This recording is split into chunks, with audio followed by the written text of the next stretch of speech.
Good morning students. बच्चों, आज जो हम पाठ करने जा रहे हैं उसका नाम है बातूनी। बातूनी का मतलब तो सभी को पता है, जो बहुत बातें करते हैं। अच्छा, ये पाठ जो है ये व्यंग्य विधा में दिया है। अब व्यंग्य विधा क्या है आप अभी तो नहीं जानते, लेकिन जब जान जाएंगे ना तो आप ज़रूर इस तरह के पाठ ढूंढना शुरू करेंगे पढ़ने के लिए।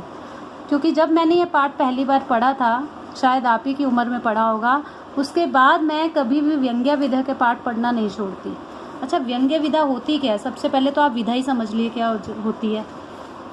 हमें लिखने के अलग अलग तरीके सीखने होते हैं। जैसे एक कविता लिखी जाती है, कहानी होती है, पत्र आपको सिखाया जाता है, ऐसे ही अलग अलग तरीके हैं लिखने के। इन्हीं तरीकों में एक होती है व्यंग्य विधा। व्यंग्य में क्या होता है?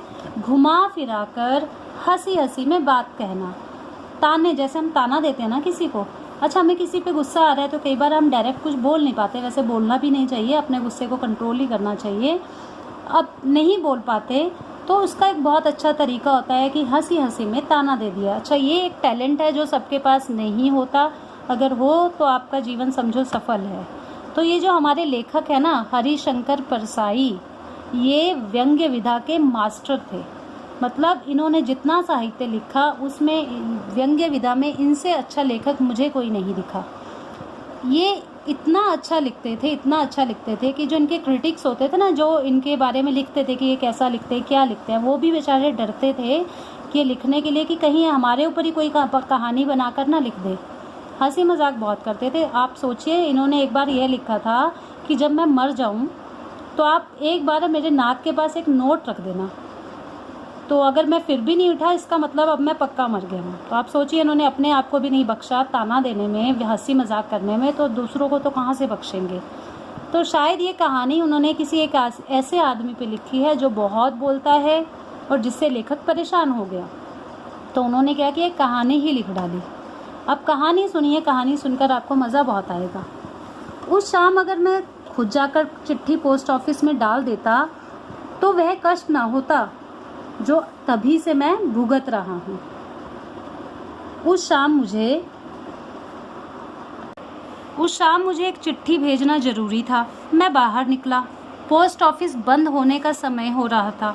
सामने से एक सज्जन, बाद में मैंने इन्हें कभी सज्जन नहीं कहा। सज्जन मतलब सतजन, मतलब अच्छा इंसान। बाद में लेखक ने कभी इन्हें सज्जन नहीं कहा क्योंकि बेचारे परेशान हो गए। साइकिल पर जाते दिखे। अब लेखक को सामने दिखाई दिया कोई इंसान जो उन्हें जानता था, तो मैंने उन्हें रोककर कहा, ज़रा एक लिफाफा लेकर इस कागज़ को उसमें रख कर यह पता लिख कर लेटर बॉक्स में डाल दीजिए। उन्होंने कहा, सहर्ष। अब ये काम उन्होंने दे दिया। ना उनके पास लिफाफा था, ना उनके पास डाल जाने का समय था, तो उन्होंने ये काम जो है उसी इंसान को दे दिया। और उन्होंने भी, देखो कितने अच्छे इंसान थे बेचारे, उन्होंने भी कहा सहर्ष, मतलब खुशी से। हर्ष मतलब खुशी। बस उनके सहर्ष ने मेरा हर्ष तभी से जो छीना है वह तो आज तक वापस नहीं मिला। अब वो कैसे छीना है वो आगे आपको स्टोरी में पता लगेगा। दूसरे दिन वे दिख गए तो मैंने पूछा, वह चिट्ठी डाल दी थी? अब आप बताइए, इसका जवाब ज़्यादा से ज़्यादा कितना लंबा हो सकता था? यही कि जी हाँ साहब, मैंने आपकी चिट्ठी टिकट लगाकर और पता लिखकर पोस्ट ऑफिस के लाल लेटर बॉक्स में छोड़ दी थी। बस, इससे ज़्यादा तो नहीं हो सकता। और सच भी इससे ज़्यादा क्या हो सकता है? आप किसी को दोगे तो यही बोलेगे ना, हाँ डाल दी थी। तो अब सुनिए इन सज्जन का क्या जवाब था। क्योंकि नाम ही है पाठ का बातूनी, तो उन्होंने जवाब दिया, मैं पोस्ट ऑफिस पहुंचा साहब, क्या देखता हूं कि पोस्ट ऑफिस बंद हो चुका है। अब मैं बड़ा परेशान।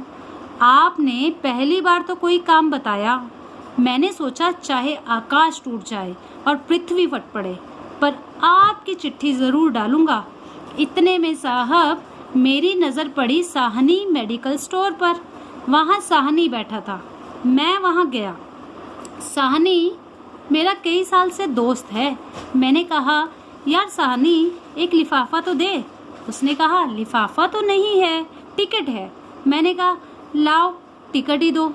मैंने साहब टिकट तो हाथ में कर ली। अब लिफाफा कहाँ से लाऊं?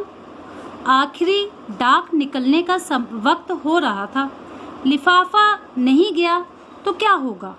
अचानक साहब मुझे राजू दिखा। वही राजू जो किताबों का एजेंट है, उसके हाथ में बस्ता था। मैंने सोचा इसके पास ज़रूर लिफाफा होगा। मैंने कहा,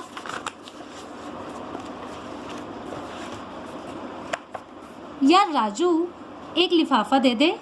उसने कहा, लिफाफा तो है पर उस पर फर्म का नाम छिपा है।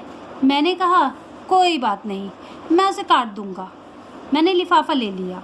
जेब में हाथ लगाया तो कलम नहीं थी। भाग्य से राजू के पास पेन था। उसने साहब फौरन पेन निकाल कर दे दिया। राजू में इतनी बात अच्छी है, उसके पास कोई चीज़ हो तो फौरन दे देता है।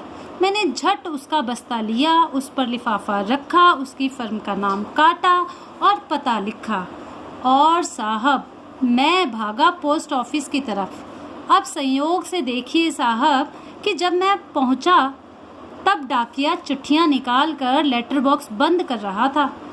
मैंने कहा, भाई साहब, यह चिट्ठी भी ज़रूरी है, इसे डाक में शामिल कर लीजिए। वह भला आदमी था, उसने लिफाफा ले लिया। तब साहब मेरा मन हल्का हुआ। यह मैंने बहुत संक्षेप में लिखा है। ये लेखक बता रहे हैं कि ये जो मैंने लिखी है ना अभी तक की स्टोरी, ये मैंने बहुत शॉर्टकट में लिखी है। उन्होंने लगभग आधा घंटा मुझे इसका विवरण दिया था। इतनी लंबी स्टोरी आधे घंटे में सुनाई थी। मैंने कसम खाई कि कभी उन्होंने मेरे ऊपर कि कभी इनसे कोई काम नहीं कराऊंगा, मगर जितना पाप कर चुका था उसका फल तो भुगतना ही था। मेरा काम करके उन्होंने मेरे ऊपर हमेशा के लिए अधिकार जमा लिया था।